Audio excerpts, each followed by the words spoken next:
Okay, I think you should be able to see me now. Yeah. Hold on. Let me see. Yes. How do I switch to that view where you can see couple of people at once? I think it's the three dots, and then you click on grid view. Yes. Excellent. Perfect.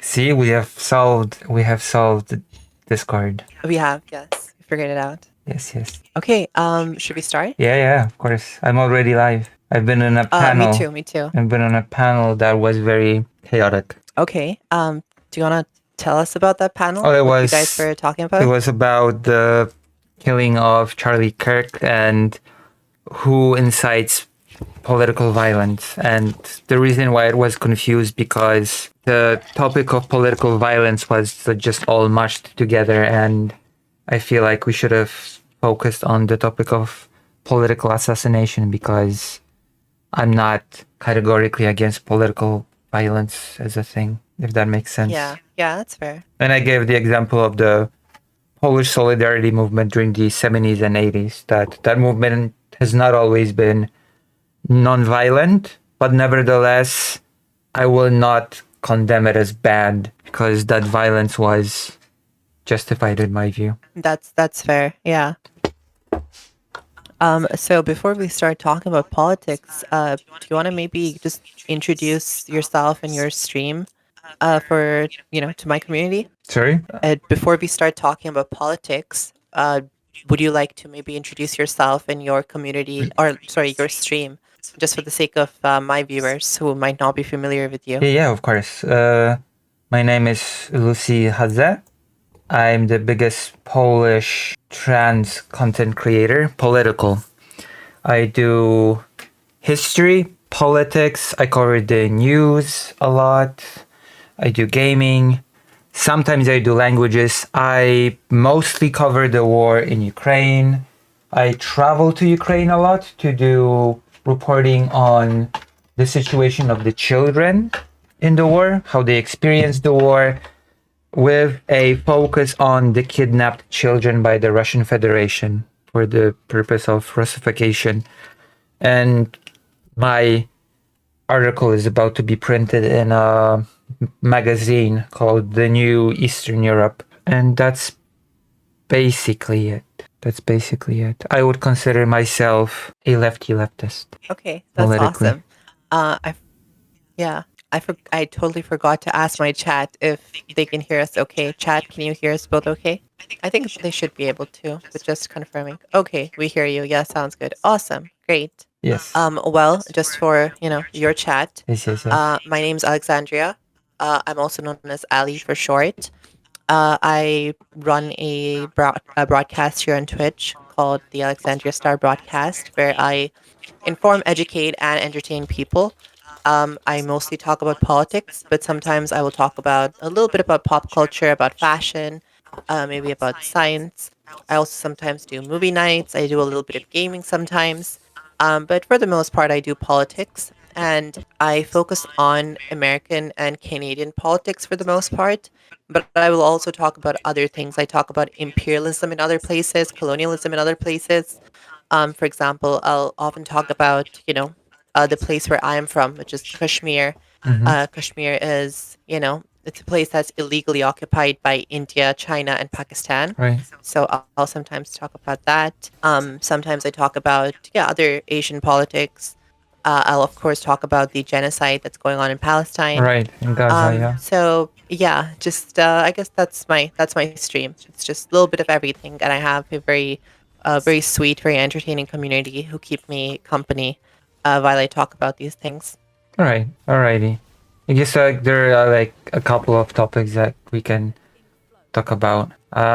Because All right. have you heard about how should I begin? What is your standing when it comes to the entirety of the war in Ukraine? Yeah, of course. I think I think Russia unjustifiably invaded Ukraine. Yeah, Russia's actions are, don't worry. I'm not one of those weird leftists who, for some reason, defends Russia. Yeah. I think, Russia's actions are completely unjustifiable, and it is the aggressor in this situation. Yeah. genocidal aggressor, I would even say. Yeah, yeah. Since the kidnapping of children falls under the UN Convention of Prevention and Punishment of Genocide, forcefully moving transferring children from one group to the other, forcefully. Yeah. That is the purview of my work. And have you heard of the recent Russian entrance into Poland via 19 drones and 1 missile, which has not been... Yeah. What is your... Yeah, I was going to ask you about that. I haven't heard, like, I'm not informed too much about it, just because that isn't my area of I guess expertise or what I talk about. But I did hear that there were a bunch of Russian drones that were caught in Polish airspace. Yes. And I heard about how a lot of European leaders were understandably condemning that, and I think the Polish Prime Minister Donald Tusk, I think he was condemning it as well, and he was pissed off about that. So that's all that I heard, but you'd be the best person to inform us about what's going on and how that's being talked about in Polish politics. Yeah. I personally feel like, well, it's being talked about, interestingly enough, it's being talked about, of course, as a Russian provocation, as a Russian test of how NATO will respond, of what NATO will do should Russia, for example, enter the Baltics. That is basically how it's being talked about for the most part, that Poland has invoked Article 4, the NATO Article 4, which means a conversation between NATO members, a consultation during which it has been decided to strengthen Polish anti-air capabilities as well as military capabilities. But of course, to me, that is not the outcome that I've been hoping for. The outcome that I have been hoping for, which I guess I will not get, was that NATO and Poland would just much strongly support Ukraine. That Poland would, at the very minimum, decide that if Russian flying objects have entered the airspace of Poland, that Poland's response would be to not allow these objects to enter the Polish space to begin with, which would mean in practice shooting down those objects while they are still in Ukraine, which would mean defending the Ukrainian skies from drones and missiles and whatever else the Russians use every single day to terrorize Ukrainian cities, which I have been in Ukraine many times when some of the biggest attacks since the start of the war have been happening. Some of the bombings, drone attacks have caused the building that I usually stay at to shake. And of course, I've been in Kyiv when the infamous missile strike on the Children's Cancer Hospital happened. I heard the missile fly over the roof of the building that I stayed in at the time, and then I heard a loud explosion, and it turned out to be the attack on a children's cancer hospital. So, yeah, that's... How long ago was this when you visited Ukraine? It was about a month ago. Oh, a month and a half ago. This is recent. It's like I'm going to return there soon to do more reporting on children. Wow. So far, I've done this without any proper without any proper credentials, without any proper journalist or press credentials. But there's a magazine that is willing to help me out with that now, so I'll probably be going there as more officially, which will open doors for me to more places, but also more dangerous places. Okay, well, that's awesome. That you get to cover this, and you have a magazine that's backing you up this time. What's the magazine again? I think you did mention it. New Eastern Europe, Nowa Europa Wschodnia, New in Eastern Polish. Europe. Okay. Yes, they said that they would. If I could get military credentials from the Ukrainian armed forces, then I could probably be moving around to places closer to the front line proper, which would allow me to do a lot more than I've been doing thus far. But that would, of course, Oh, that come yeah. with a lot more danger.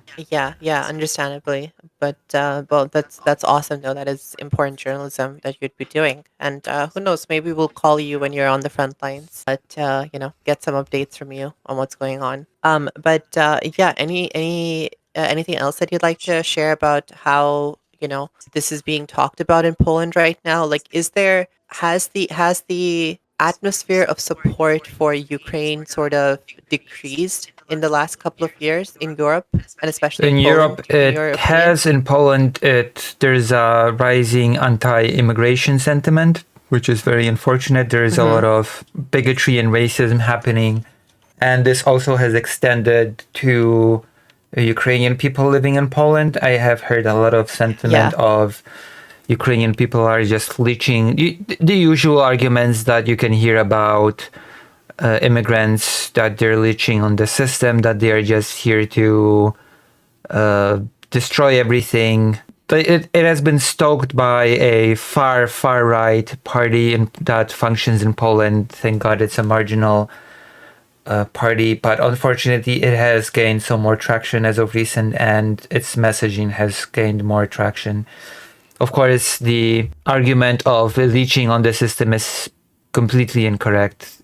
The actual truth is that Ukrainian people have been a boost to the Polish GDP. Like the Ukrainian okay, people, yeah, Ukrainian refugees, about 80% of them found work, and they put into the economy far more than they take out. So mm, that argument just flies out the window. But it's a part of a much broader, bigger problem of the sentiment against immigration, asylum seekers, refugee seekers, and baked in racism that goes with that. And there has been a big anti-immigration protest, which also, thank God, was followed up by accompanied by a big pro-immigration protest of people that say that they have friends, co-workers that are immigrants and that they will not allow them to be shunned and discriminated against. yeah, And it's a big yeah. I problem. did.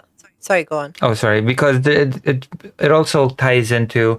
I feel like I'm jumping a bit all over the place, but it also ties into the speech that I've heard a few years back about the wasted lessons of the Holocaust. That was the big It was a couple of days of speeches about various types of genocides and how they manifest, and one of them was the idea that what is happening on the borders, on the so-called no man's land, what is happening with how asylum seekers are treated worldwide is a form of a proto-genocide. That is the first time that I have heard this term, that basically all the mechanisms for a genocide are already in place, and all that would Yeah, take us to flip the switch and a full-blown genocide against asylum seekers could begin. yeah. And I think maybe this is applicable to trans people as well in a lot of the West, with how trans people are being talked about and are being, there's basically like a manufacturing of consent that is going on in advance, which stinks of genocidal intent, basically, right? Like, Yes. especially when you look at how politicians in the United States are speaking, some of them are just directly expressing that genocidal intent, that they don't think trans people should exist. Yeah. And I mean, I sometimes have people who pop into my chat on Twitch and they basically say, trans people should be put in concentration camps, which doesn't really hurt my feelings because I'm used to it. It's Twitch, whatever. But I think it's a good indication of how a lot of right wing people are thinking right now. So not to like disconnect from what you were saying and make it about a different issue. But yeah, I think it's part of the same phenomenon. There is this, I think proto genocide is an interesting phrase. There's a proto genocide, or there's manufacturing of consent being Yeah. done against, through dehumanization against immigrants, against asylum seekers, against trans people. Yeah. Trans Um, people have become a big target worldwide, yeah, not just in the West. But yeah, yes, that's been definitely going on, especially since there's been a big discussion after the church shooting, about how I've seen many pundits speak of mass shooters being primarily trans, and also mass shooters being primarily on, and that one just threw me completely off. Antidepressants. That one just confused me. Yeah.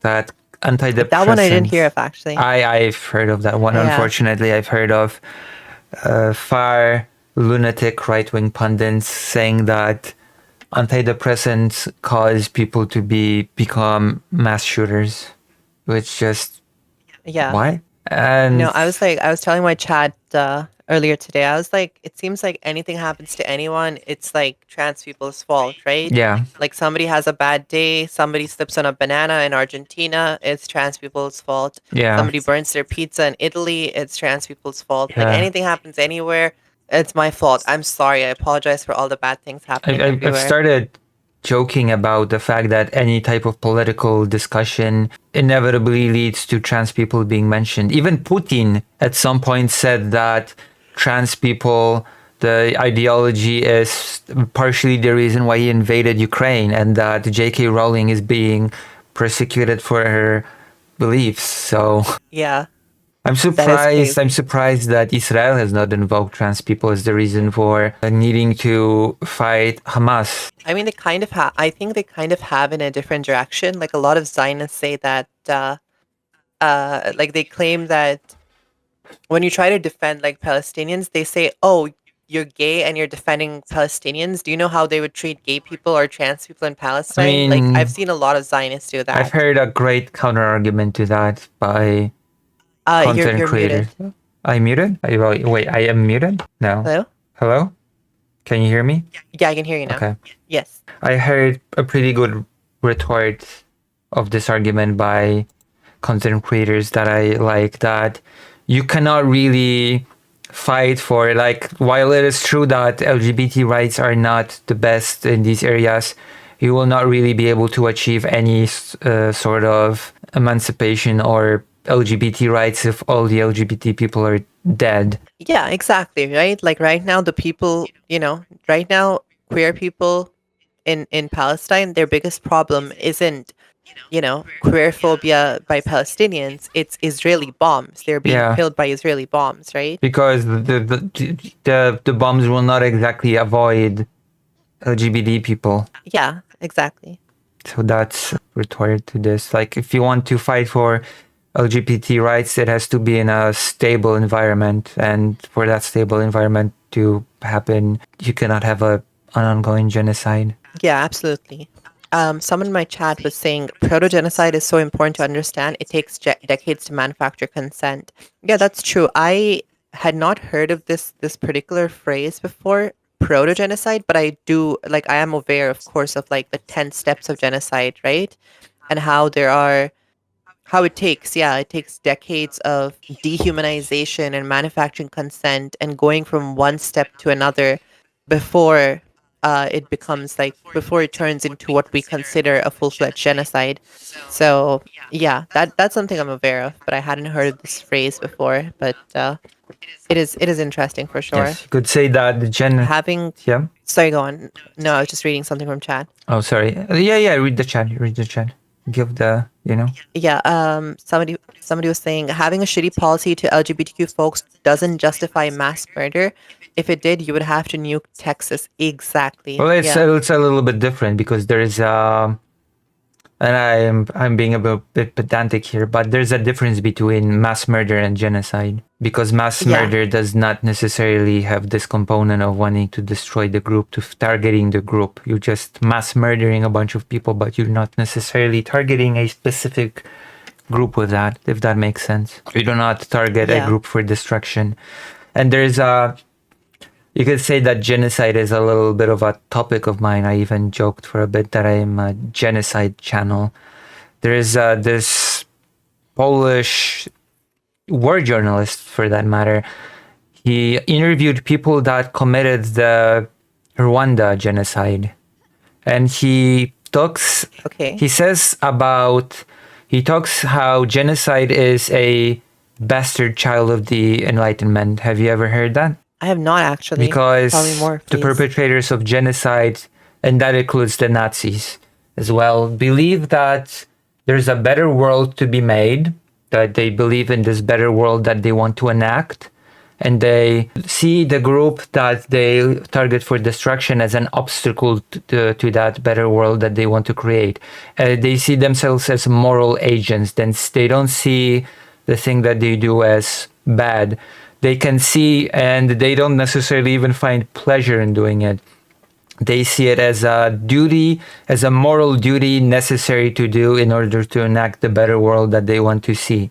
And that is a pretty important distinction between mass murder, for example, and genocide. Because, for example, a mass murderer can get tired, can decide I'm not doing this anymore. But for this is the goal is not genocide is not the end goal. The end goal is that better world that the perpetrators want to enact, and they see the genocide as this duty that must be fulfilled to the end. And you can also speak of the fact that people that perpetuate genocide oftentimes have no remorse over what they're doing, just because they see what they're doing as fundamentally moral.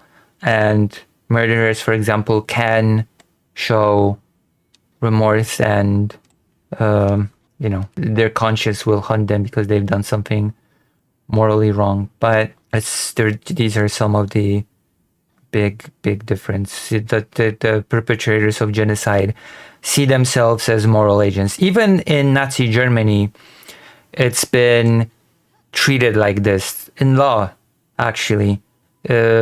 Killing Jewish people just for personal pleasure or for personal fun. There were Nazis that were prosecuted by Nazi Germany for doing that, because it was not part of this genocide. It was treated separately. And as the author says, in a very strange way, Jewish people retrieved their dignity in death when the killers were tried by Nazi Germany, because they were killed for personal gain or for fun, and not as part of this genocide to enact a better world, which is, you have to admit, it's pretty interesting. Yeah.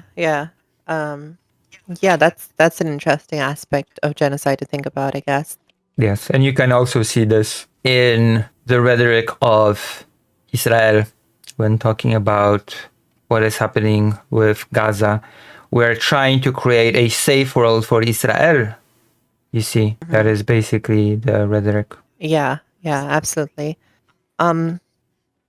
Yeah, I guess it's the sort of dehumanization, right? Yeah, Where you see because these this group people is in the as, way. This fundamentally group, this group is in the way. They're just, if only they did not exist, we could have our world that we want to enact. Yeah. But yeah, anything else that you'd like to say about the Russian drone story before I want to ask you about what's going on in general in, like, Polish politics for, the last couple of years. Well, it's been the what can I add about the drone thing?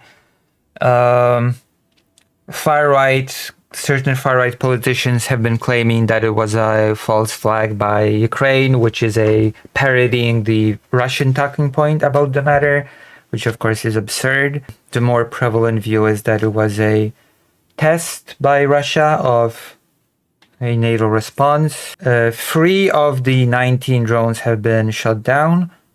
A lot of them went deeper into Poland. They were mostly decoy drones. Some of them are reportedly Shaheeds, but most of them were those decoy drones made from cheap material that are just swarmed into the country in order to exhaust the anti-air capabilities of Ukraine. And one of those drones crashed into a person's house, completely wrecking it. And you could say that Polish people have experienced a little bit of what Ukrainian people are experiencing every single day, and Polish people were pretty terrified by it. Yeah. So, Do you feel like there is like, how do people want to deal with this? Is there like an appetite for all-out war, No. or is there like people urging a sense of okay, No. People do what's not the want war. People do not. I'm a little bit actually disappointed by the fact that.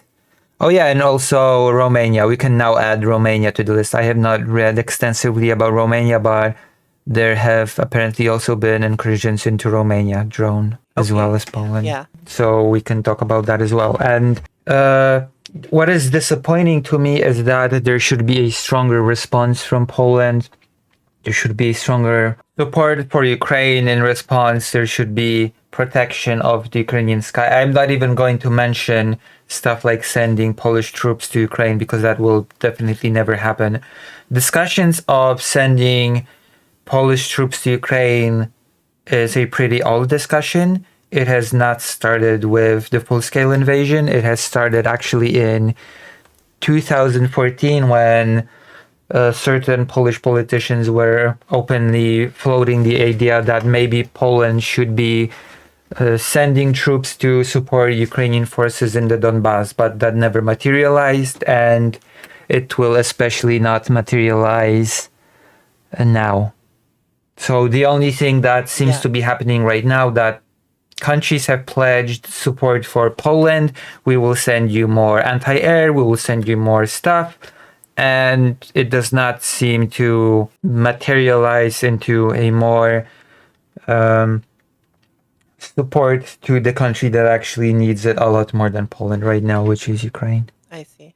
And unfortunately, there is not this will and wish in Poland to more decisively support Ukraine.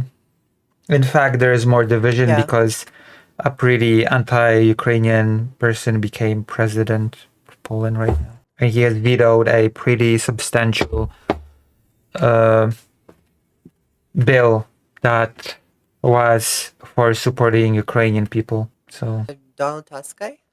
no, Donald Tusk is the prime minister because Oh, we have a okay. prime minister and we have a president at the same time. Yeah, I see. Nawrocki, that is the name of our current I president. see. Yeah. I was telling my chat, right? Like from a North American perspective, um, when we think about the word racism, we are often thinking about racism being done by white people against brown or black people.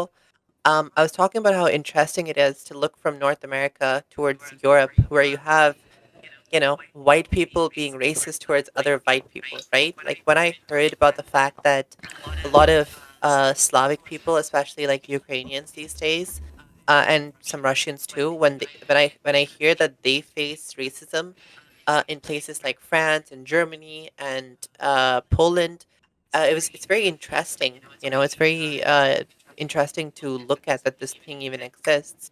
Well, Um, it is worth remembering do you want that to talk? Yeah, historically in Western Europe, Slavic people were barely seen as quote unquote white. There's this yeah. famous quote that I like to throw at people because it usually shocks them. So I'll probably try to find it and send it to you, and you will read it. Also, Okay? chat if sure. Also, chat if you have any questions that you'd like to ask Lucy, please feel free to ask. But that's okay, right?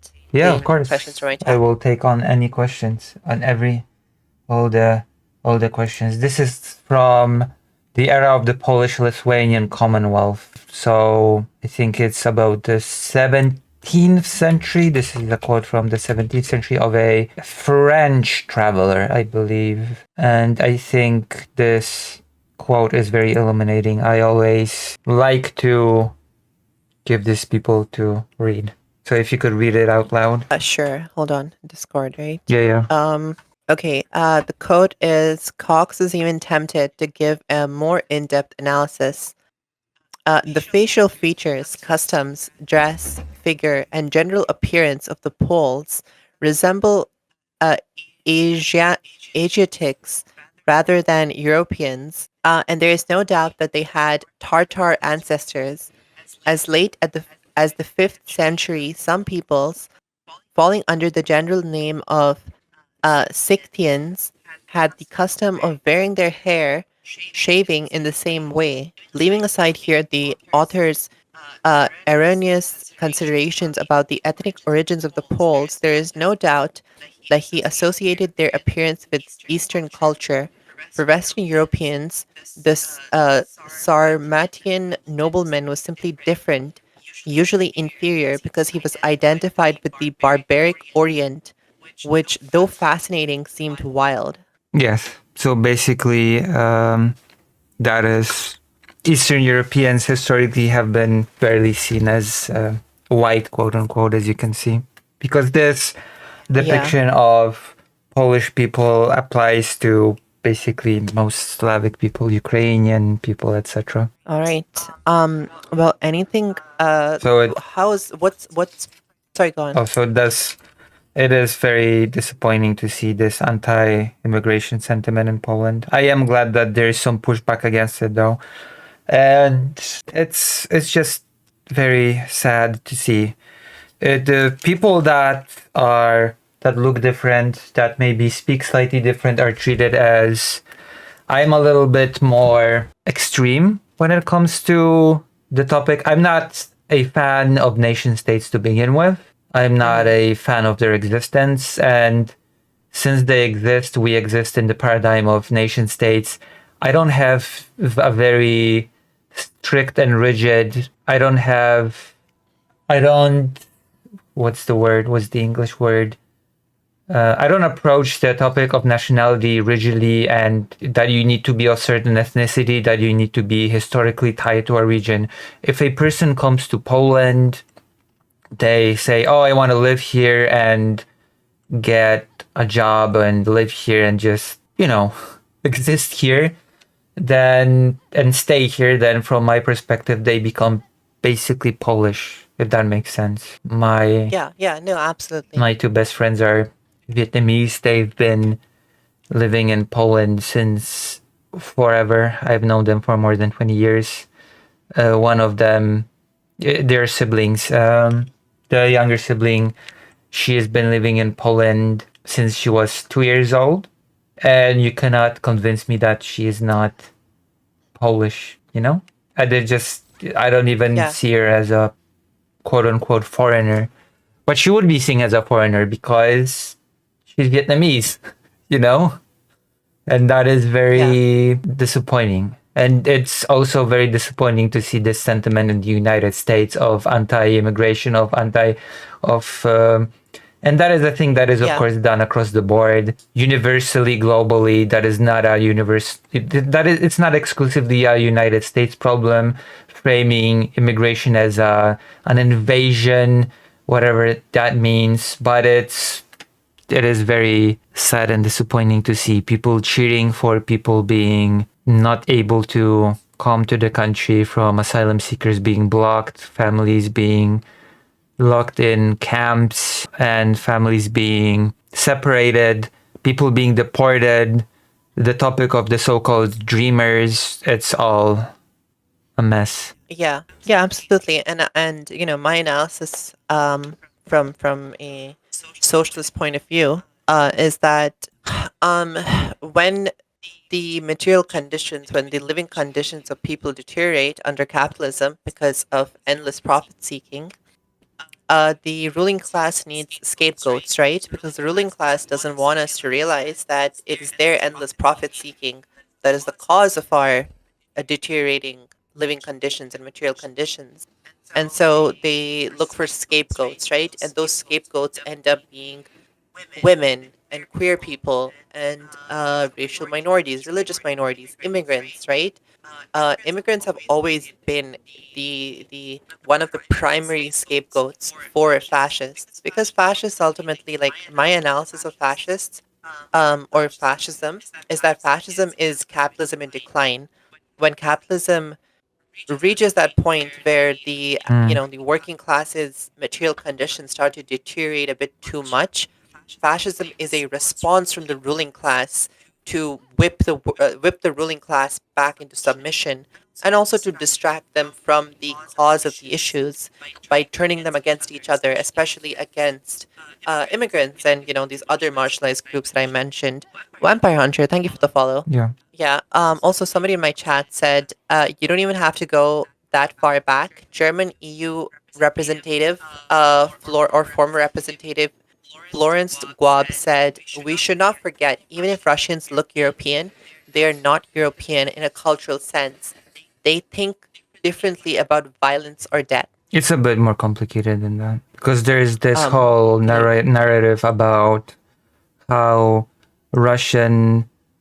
the Russians became different because of the Mongolian influence, because the Duchy of Muscovy has been aroused during the occupation by the Mongolian Empire, and that how created this sort of mentality. And it's a lot more complicated than that, of course.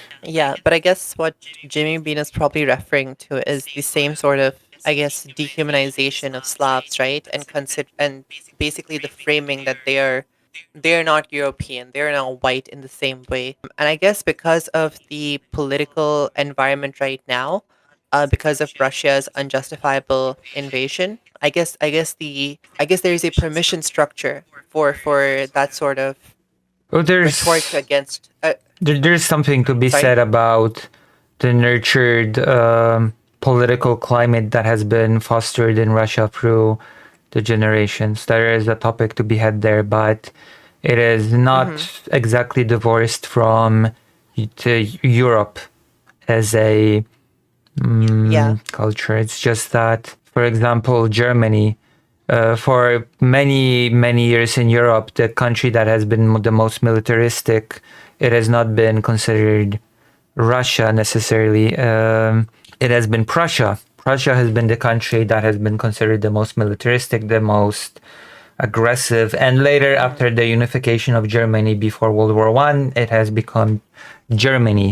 And let us not forget that it is even described in the goals of NATO. NATO exists to keep the United States in, keep the USSR out, and keep Germany down, because Germany was considered this dangerous and aggressive country. And as we can see, this has changed. So it's not something that is. Countries are not Yeah. organisms. They're not. It is often a mistake that people make when discussing international relations, treating countries as solitary organisms that function in a certain way, that have goals and aspirations and like individual people. And that's not exactly how these things function. Absolutely. Yeah. I mean, my way of analyzing it usually, I mean, one thing that I often like to quote is that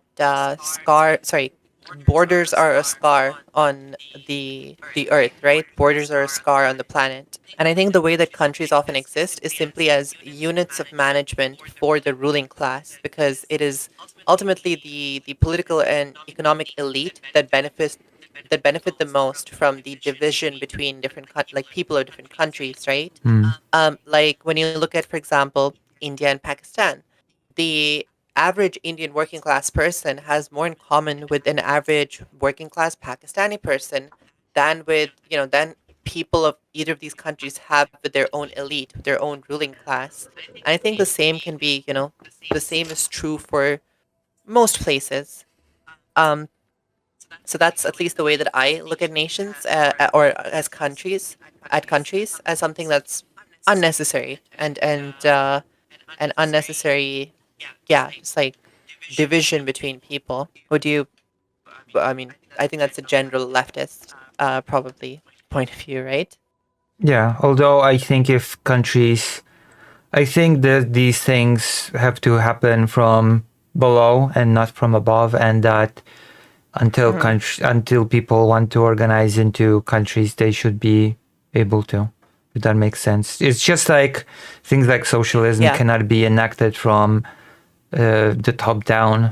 It has to be something that happens from the bottom up. That is a thing that greatly differentiated people like the Polish socialists from the Bolsheviks. The I Polish see. Yeah. socialists before World War II, and even Hmm. before World War One, and after World War One, when Poland was forming as a country, were starkly in opposition to the Bolsheviks and what the USSR represented. Yeah.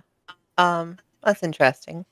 Yeah, I mean, yeah, like, I'm Kashmiri, so I'm obviously completely in favor of national liberation, right? I Hmm. think people have a right, like any people have a right to self-determination. Yeah, Like I think, for example, the Kashmiri people should be able to should have the right to have their own nation separate from India and Pakistan, if that's what we choose, and that's what we yeah, have been trying to choose. exactly. Um, Just like Polish yeah, that's something I people. completely agree. Yeah, sorry for Yeah, interrupting.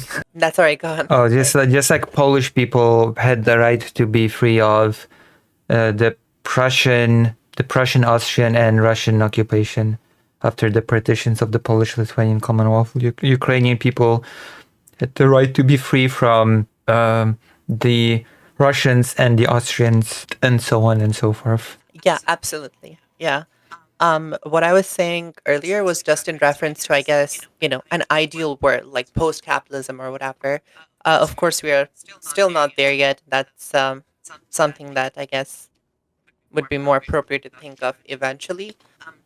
But yeah, I guess what I was talking about is just, that in the current day, nationalism often exists as a way to divide the working class and just for the ruling class to fulfill their own economic ambitions or whatever, right? I think that's what I was talking about. Fake Akil Fake Alec Kyle Parker. Parker, I'm so my sorry. editor. Fake Kyle Parker. I'm so sorry. I've completely butchered your name. But thank you so much for the subscription. I really appreciate that and for the follow. Yes, nationalism exists as at its conception, in the modern sense, because you have to understand that the word Yeah, yeah, nation used to mean something completely different prior to the existence of nation states. But a nationhood, nation states, uh, those are things that are definitionally exclusive. There are people that will belong to the nation, and there will be people that will be excluded from such nation and will be deemed outsiders, which is why World War One was the era of some of the biggest ethnic cleansings in history. We had, because Europe was not neatly divided into people who are ethnically French live in this area, people who are ethnically German live in this area, and it's neatly divided by borders. Uh, Being a part of a nation used to mean basically all the people that live within these borders. The people were not classified by their nationality. National identity was not a thing that existed mostly prior to the 19th century. So you had a lot of different people speaking a lot of different languages. Identity was something much more localized. Your people considered themselves a part of their village, a part of their church, a part of their community, and there was also this whole hierarchical class structure that people were a part of. It was definitely not based on, oh, I'm a proud German, I'm a proud French, Polish person, or whatever else. That came later. And so when these lines were drawn based on nationality and national identity during World War One, suddenly German people that lived in England were declared traitors, possible traitors, spies for the nation state of Germany, and they had to be thrown out. And that was happening all throughout Europe. People that have lived in places for generations, that have treated those places as their home, were probably suddenly became outsiders to their own home and had to be thrown out to the newly formed nation states. yeah, yeah. No, that makes sense. And yeah, I think it's important for Chad as well to remember that there is a difference. Like when we talk about nationalism, there is nationalism in the sense that we commonly understand nationalism to be, which is like a kind of right-wing nationalism. But then sometimes there is the kind of left-wing nationalism, which is national liberation, right? like for example, the nationalism of Palestinian people or Kashmiri people or Tamil people or whatever. Like when you have people, especially people who form this identity of a nation who are being oppressed by larger powers, that sort of nationalism is one that we can support from a left wing point of view, and that we should. Um, Yeah, and the right of a people to I would also include yeah Ukraine under this, especially since yes Russia's rhetoric about Ukraine not being a real country, Ukrainian people not being a real people. yeah absolutely. So yeah, that was these are yeah basically that. I think people are not happy with me running in circles in a video game. I will just Okay, you were playing a video game on the side. That's okay. Expedition 33. People are not happy. I think I'm giving people motion sickness. No, that's okay. Sometimes I'll be on a Discord call with my friends and I'll just be playing a game on the side, Someone multitasking. just wrote, "Oh my God, Lucy, stop this, please. I'm in pain." But anyways, yeah, the reason I guess the reason I brought up the example. Okay, yeah, that was one of my chatters. One of my chatters brought up that quote by a German EU representative about Russians, right? And I've kind of heard about this from um one of my mods as well. I have a moderator who's he lives in France. He's Russian, right? And he's a Russian communist. He obviously he supports Ukraine. He hates Putin. He understands what Russia is doing is unjustifiable. But he has told me about the times that he has faced racism in France for simply being a Russian, being an ethnic Russian. So yeah, it's something I guess I'm aware of a little bit not firsthand, I guess secondhand, but I have somebody close to me who's aware of it firsthand. Which is why I was kind of talking about that as well. Although I have to That ask, sorry, go on. although I have to ask, what does that mean for that person to be communist? Because that is a pretty, to me, a significant question to ask.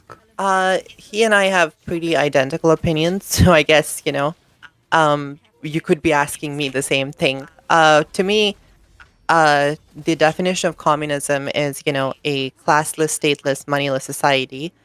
And socialism is a transitionary phase into that society, right? That is my definition. But is there anything more specifically that you wanted to know? Yes. When someone from, let's say, the former Eastern Bloc says, "I'm communist," I'm left wondering, okay, does that mean being communist in the USSR sense or in the Marxian sense? I mean, for me and to my knowledge, for my friend and my moderator as well, it's in the Marxist sense, right? Okay. Especially he doesn't like, as just like a lot of Marxist communists, he doesn't like especially the last couple of leaders of the USSR, starting all the way from Stalin, actually. Well, I would include Lenin under this as well. I guess, yeah. The reason why to me Lenin is like somebody I don't completely disregard is because I find some of his writings useful to understand bourgeois democracy, right? And politics in bourgeois, what we call bourgeois democracies. That's the reason I don't completely disregard Lenin. But obviously I don't, there are things where I disagree with him as well, especially in how the USSR operated. I think, I don't think the USSR should be completely disregarded, because especially when you look at how the living conditions of a lot of people, especially of women, of queer people, a lot of other people, it improved. They drastically, a lot of things drastically improved. Sorry? I have to disagree here.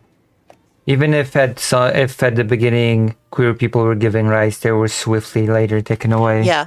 And the living conditions, like the first big famine under Lenin that Ukrainian people suffered from, which caused, because of the so-called war communism, with millions dead, and then of course the Holodomor, which is a genocide. I hope this is not a question for you, which was a genocide which also resulted in millions upon millions of dead, and then the special Polish operation, which resulted in 200,000 Polish people being killed. I'm afraid that I cannot agree that the USSR was a net positive when it comes to the uplifting of people's lives? I try not to simplify things as good country, bad country, good people, bad people, because, like to me, that's a very non Marxist way of looking at things. I try to analyze things as a result of their material conditions, right? So I might not agree with a lot of the things that the USSR did. I also understand that those things happened because of the social conditioning and the material conditions that came before those actions, if that Well, makes that is sense. true, but And the if only we reason the reason I say that the reason I say that is not to justify those things, but rather to explain that that is why I don't disregard. That's why I don't want to give up the goal of socialism or communism entirely. Because the well reason the a lot of the people who bring up these things to me in discussions, I'm not saying that's what you're doing, but oftentimes people will bring up these things. They'll bring up the mistakes of former socialist projects or attempts at socialism, and they will think that, okay, because of this reason, give up on socialism, give up on communism.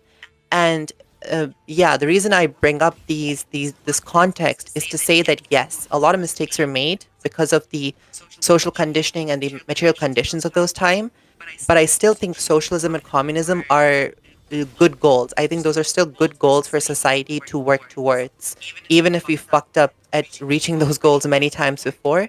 I think we should still work towards them. Well, the problem is that from my perspective, the Soviet Union did not strive for socialist or communist goals in the slightest, actually.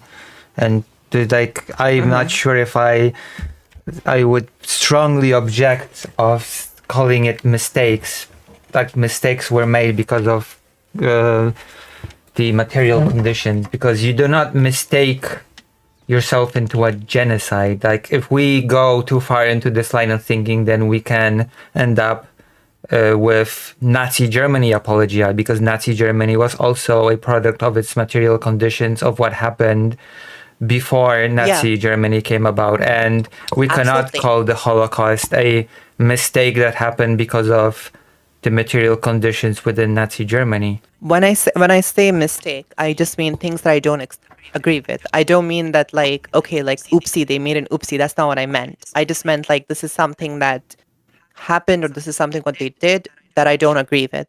Right. That I think was a bad thing. That's what I meant when I Right. used the word mistake. But again, when I say material conditions and social conditioning, anything that happens, anything that like in human society, anything that has happened happens because of material conditions, right? Material conditions just refers to the overall, I guess, environment. That's what I mean.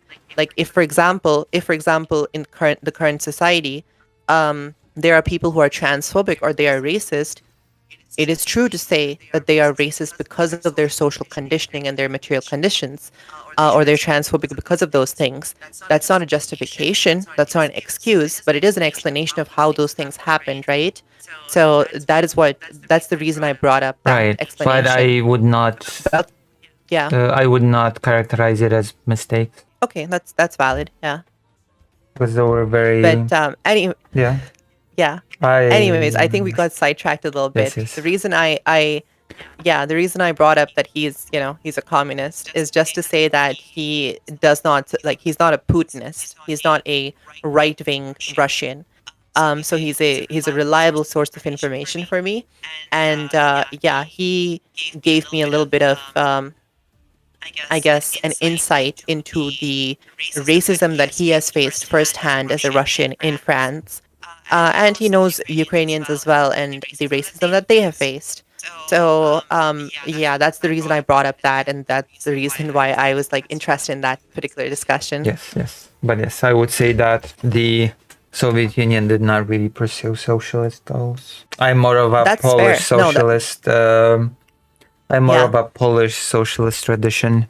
Polish socialist posed that the vanguard party system would not work, that it would just lead to a oligarchical police state, which is exactly what happened with the USSR. So they were highly opposed to a vanguard party leading yeah, the the ignorant masses, so to speak. Oh, yeah.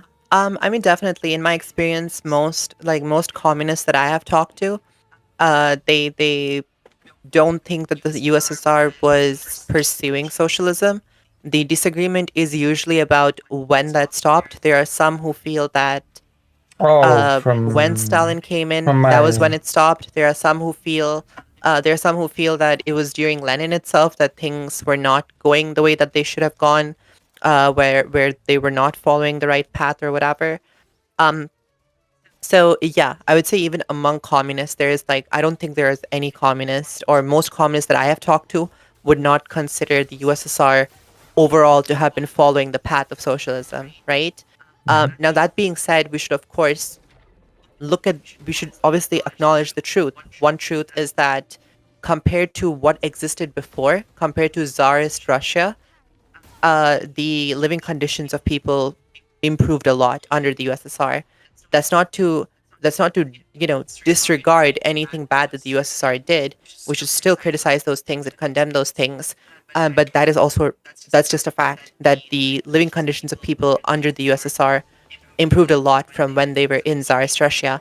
And the second fact is that after the dissolution of the USSR, the quality of life in Eastern Europe, in those former USSR states, fell drastically. That's another reality. But yeah, usually I try to bring up the reason I usually try to bring up these points is because when I'm talking about these, usually I'm talking with somebody who's like defending capitalism. right. Of course, Not to say that you're doing that right now, but yeah. when it comes to talking about even comparing to Tsarist Russia, people's lives increasing, improving drastically, you have to ask yourself, well, for whom? The living conditions definitely did not improve drastically for Ukrainian people under the USSR. In fact, it degraded greatly. It did not improve in the USSR for the Polish people. It degraded greatly for them and many other groups that were deemed traitors and spies to the state and were killed en masse. So even this argument sort of falls empty for me, because you have to ask yourself, who did these conditions improve for? Which primarily for the core population of the Soviet Union, which was the Russian population. Then yeah, of course. But when it comes to the Kazakhs, when it comes to the Ukrainians, when it comes to many other people, it did not improve in the slightest. It actually got far worse, because the Tsarist Russia did not commit a genocide against Ukrainian people, as far as I'm aware, as far as my historical knowledge can give me a glimpse into the situation. All right. And Yeah. No, that's fair. And That's also, I would yeah. say that the drastic fall of the quality of life of people after the fall of the Soviet Union and the dissolution of the Soviet bloc, it also depends on the country, on how the shock therapy, the shock thing was implemented. In Poland. It was implemented much differently than in Hungary, than in the Czech Republic, than in Ukraine. And I'm not so sure if I would say that in Poland the quality of life of people have degraded in general drastically over how it was in the Polish People's Republic. And while because, for example, there were many positive things that have affected these things, like the joining of the European Union, which Ukraine was held under the influence of Russia, which also held it down drastically when it comes to quality of life, when it comes to these things. All right. Well, that is something which, admittedly, I'm not very informed about, so I would have to look more into. But anyways, I will take your word for it. Fancy Felipe is saying Tsarist Russia did do a lot of settler colonialism, at least earlier on. Yeah, that is true. But anyways, the reason I was just bringing up those arguments is to say, ultimately, in spite of me not agreeing with the things that a lot of these countries that had attempts at socialism, I don't agree with a lot of the things that they did. But I'm still a communist. Sometimes just being a communist will get called a tanky. But whatever. The reason I brought that up was just in reference to, saying that my moderator is a Russian who is not a Putinist. He's not right wing. and that was his experience, that Russians Yeah. do face racism in Europe. So yeah. Yes. Mhm. But yeah, also my mod Fabuli has a question. How easy is it to do public protests in Poland? How much pushback is there from authorities? Sorry, can you repeat? I was looking at Yeah, the. Fabuli is asking, how easy is it to do public protests in Poland? How much pushback is there from authorities? Oh, it's pretty easy. It's pretty easy too. There's a big tradition in Poland of doing public protests, even in the days of the Polish People's Republic. Um, that was a big thing. The Solidarity movement was a workers' movement based on, protesting, and that was people in Poland who like to go out to the streets and protest. I guess people in Eastern Europe in general like to go out and protest, as evidenced in Ukraine, for example, where you had these huge protests recently when the president wanted to shut down the anti-corruption bodies in Ukraine. Well, not shut down, effective, make them ineffective, I should say. And when people just I en see. masse Yeah. went to the streets and protested, and the law was pushed back, moved back. It was walked back because of the strong reaction of the population countrywide. That's fair. Chat, do you have any other questions for Lucy? If you have any questions for me, or if your chat has any questions for me, I'm happy to take them as Yes, well. it is also important to recognize that, for example, from the perspective of Polish socialists, which I'm reading extensively about right now, the USSR was basically just Russian imperialism dressed in a socialist quote unquote garb. There was just an extension of Russian imperialism, basically, especially in the period which was under Lenin, when the USSR had its war against Poland, the Polish Bolshevik War, right? Which ended in the so-called Vistula miracle, where the USSR was stopped and did not conquer. Which of course ended badly for Ukraine, but how much do you know about the Solidarity movement, by the way? What solidarity movement?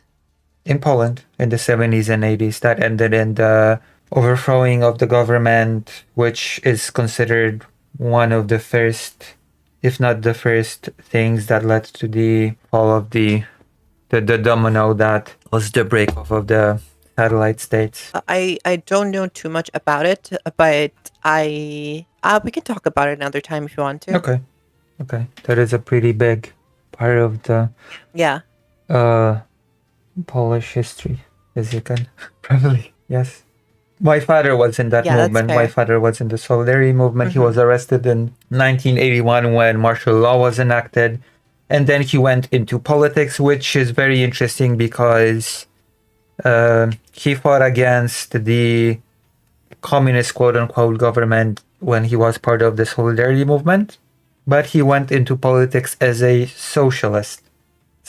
And he went into politics wanting to enact socialist policy, and he even helped create the 1997 constitution, which is in effect to this day. I see. Yes. He's I'm being told to tell you about the Polish-Lithuanian Commonwealth, but I'm not sure if that's a thing we want to get into today. Yeah. Maybe for another time. Because how long have we been talking? I don't know. Okay, I'll probably a while. But anyways, yeah. Does your chat, or do you have any questions for me about anything? Any politics that I might know about? Yes. Or anything? Yes. What is your opinion on the recent events regarding the shooting? The Charlie Kirk shooting? Yes. Yeah, you see, I was a huge fan of Charlie Kirk, so Yeah, this I has can made imagine. me very sad. Yeah, I've been crying for the last couple of days, nonstop. Yeah. That's all I've been doing because I was such a huge fan. You went to his events, Kirk. live events? Yes, yes. Almost every single one. I was supposed to go to this last one, but I missed it, and look at what happened. If Exactly. I was there, I would have jumped in front of the bullet. But Like you're like on a you're like serious you're note, like no, Trump. If you would have been there, the shooting would have never happened. exactly, right? Yeah. But no, on a serious note, I was telling my chat earlier.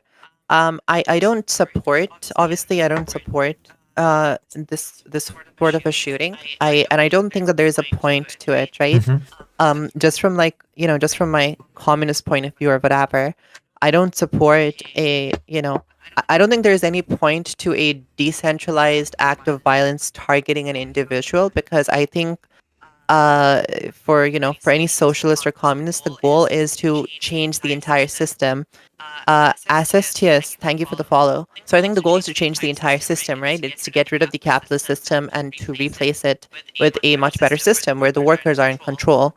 And a decentralized act of violence such as this targeting an individual does not do anything to get us closer to that goal. Right. So I don't support it for that reason. And of course, also I don't support an act of violence such as that. It was very gruesome. Like, I saw the video, the way that this guy died, was very gruesome. For that to happen to anyone is pretty horrible. Now, all that being said, I don't like how a lot of the media, especially including the liberal news media, is whitewashing his legacy, is whitewashing the kind of propaganda that he would spread, because they're painting him as this, warrior or champion of free speech, right? Hmm. Who just wanted to have a good old fashioned debate or whatever.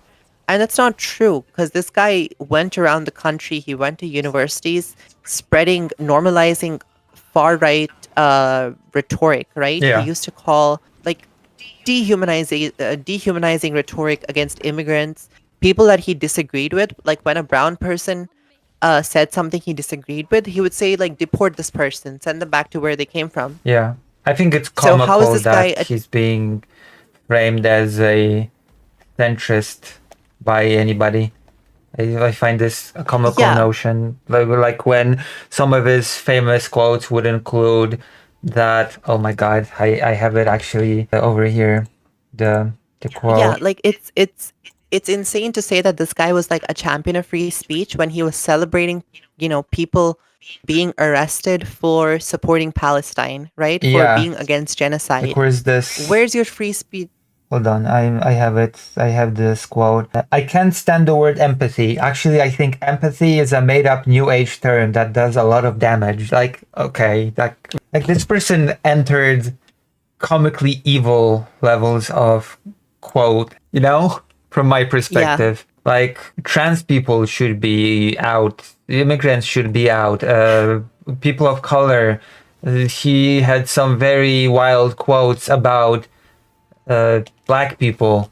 It's just women, about feminism, about everything basically. There is not a topic that he did not have a crazy opinion about. Yeah, he basically said that he was asked if he would force his, 10-year-old daughter to give birth if, she was, God forbid, like, raped and pregnant. And he Right. was like, yes, this guy, like, what kind of a monster would force a 10 or 12-year-old to go through childbirth rather than, like, give them access to abortion, right? Yeah. But this guy would. He was this sort of guy. He said that, he said black women have lower IQs Yeah. than white men. Yeah. Lot of inhumane shit. He celebrated the genocide of Palestinians. So, he was a piece of shit. He was a massive piece of shit. I don't think he should have been slaughtered in that way, but, like, let's not like whitewash his legacy, right? Yeah. Yeah, so those are my 2 cents. Yeah, I agree. I It would be very difficult for me to disagree with that. Like I have this page here, Yeah. 17 quotes, memorable quotes from Charlie Kirk. I guess we can read out some of them because speaking of legacy, let me see here. Starting with black people. And of course, I'm quoting right now, all right? I'm quoting Charlie Kirk. Just a warning, all right? No, we're gonna believe these words are your own. Yes, we're gonna clip me saying those. Black people. happening all the time in urban America. Prowling blacks go around for fun to go target white people. That's a fact. It's happening more and more. Quote, that was quote number 1. Black pilots. If I see a black pilot, I'm gonna be like, boy, I hope he's qualified. All right? Black women. They're coming out and they're saying, I'm only here because of affirmative action. Yeah, we know you do not have the brain processing power to otherwise be taken really seriously. You had to go steal a white person's slot to go be taken somewhat seriously. I'm like,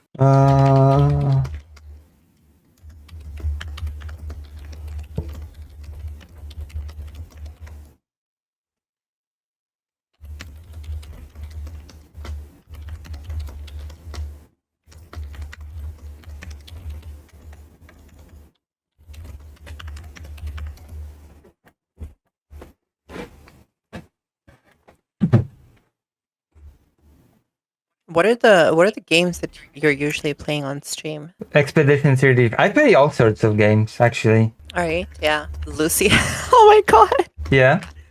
Lucy has Kirk's speeches on her nightstand like Trump with that other guy. The other guy being Hitler. Sorry, what? No, that's what our fan, Fancy Felipe, is saying in my chat. This is a common fan that we have. You know, with fans like this, who needs haters, right? True. Black women. Civil rights. We made a huge mistake when we passed the Civil Rights Act in the mid 1960s. Yeah, I completely I forgot about that. Like one. what?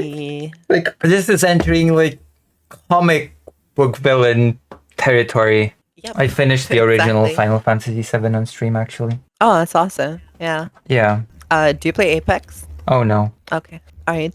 But anyways, this was a great discussion. Yeah, but Thank you should listen to collaborating with me. a few more quotes before we finish up. Okay, let's go for it. All right, the death penalty should be public, should be quick, should be televised. I think at a certain age, it's an initiation.